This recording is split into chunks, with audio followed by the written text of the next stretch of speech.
Well, I don't know about all of you, but for me, getting up in the morning is always like a new beginning. And it's sort of like a surprise sometimes. How are you going to feel?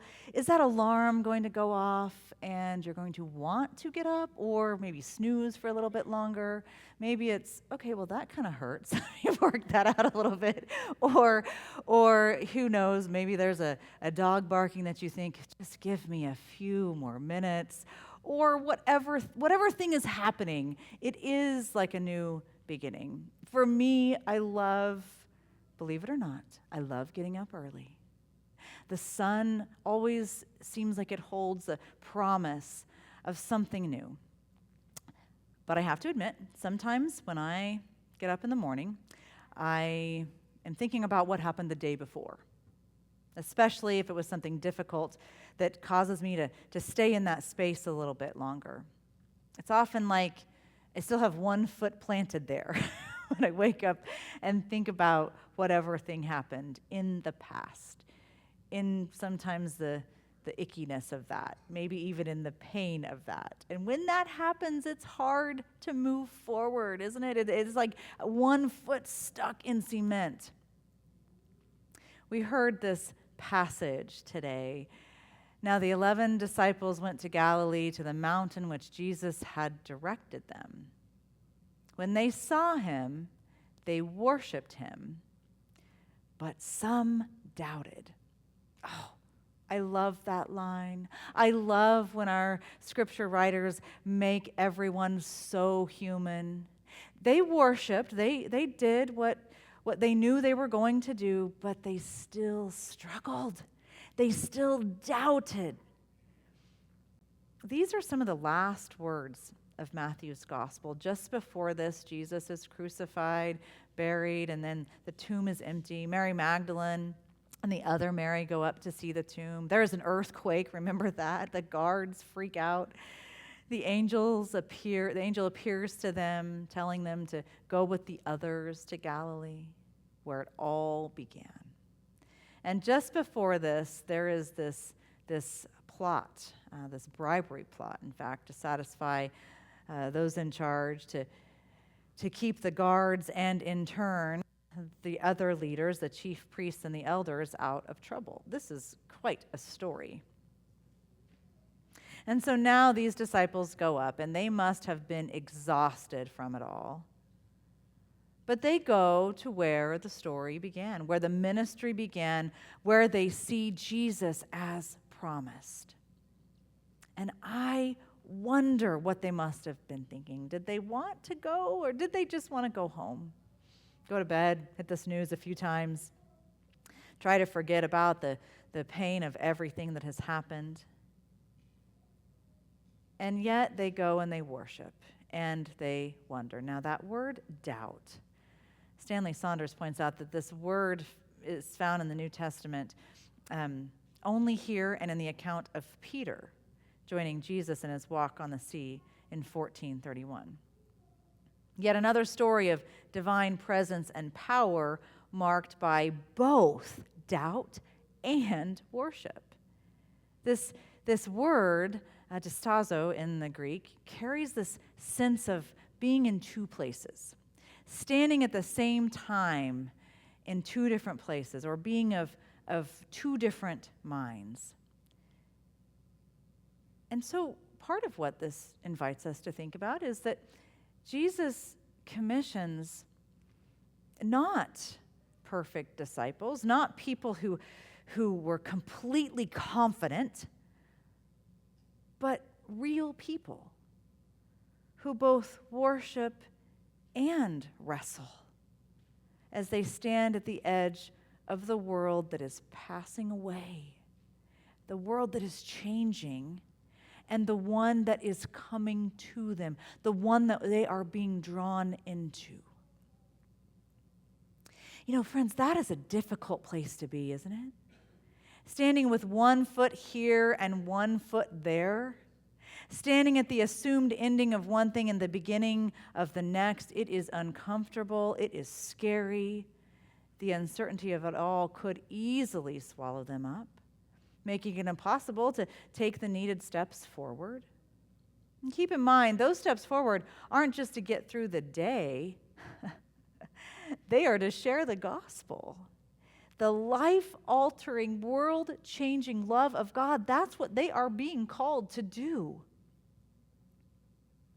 But the truth is, this is a tale as old as time. Our lectionary pairs the Great Commission with the story of the first 2 chapters of Genesis, the creation stories, the great epic poems where those ancient people imagined God's creative power. In the opening words of our scriptures, we hear that God created not nations, not dividing lines. God created people. And from the first moments, the people did not know what to do. They wanted to have it their way, to do the things that they thought would serve them. Forget about what God says. They wanted to do what felt good to them.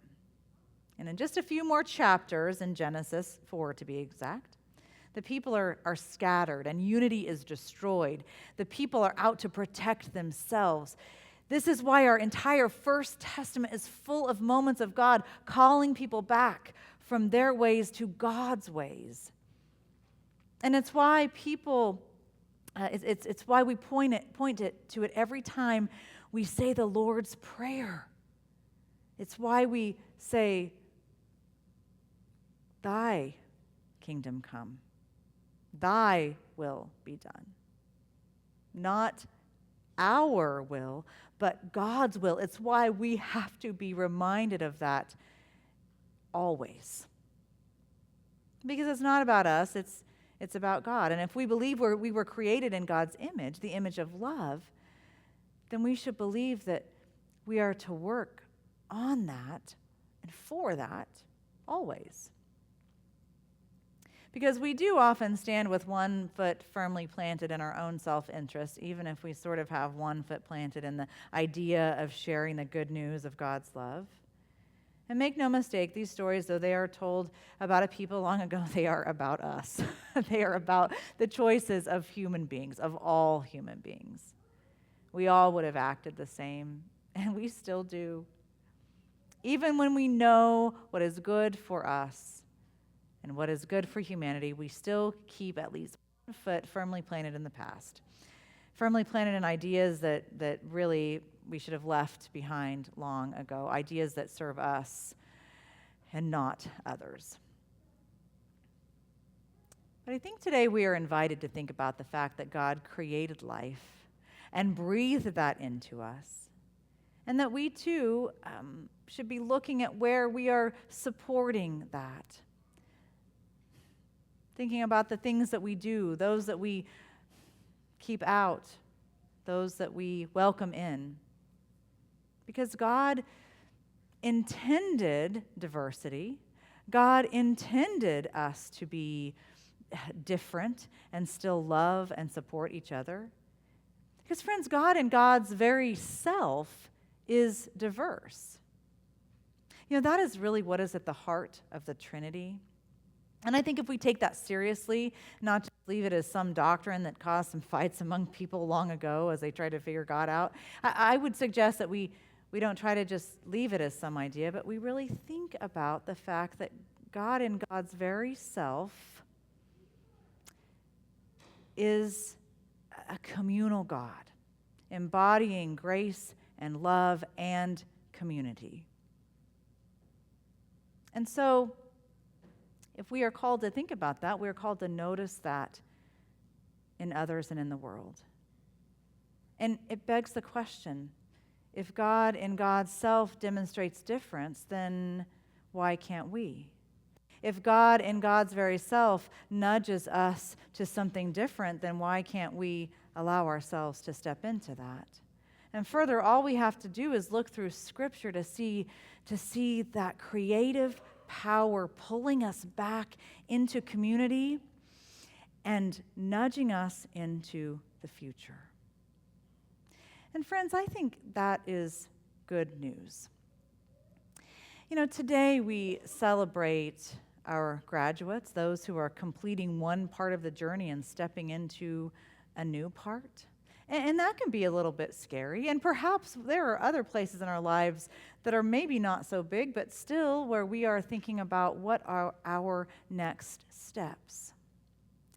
And I would love for us to imagine standing there with Jesus as Jesus says, you can be a little bit afraid, but there is something greater if only you are willing to say yes to that.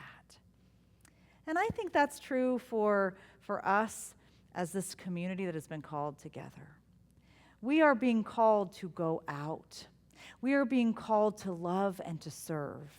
We are being called to recognize that we have dominion over, which means we are called to care for, to take responsibility for, and to love.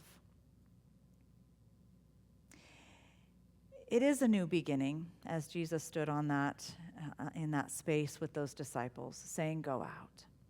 And I think we are, in a lot of ways, in some new beginnings as well.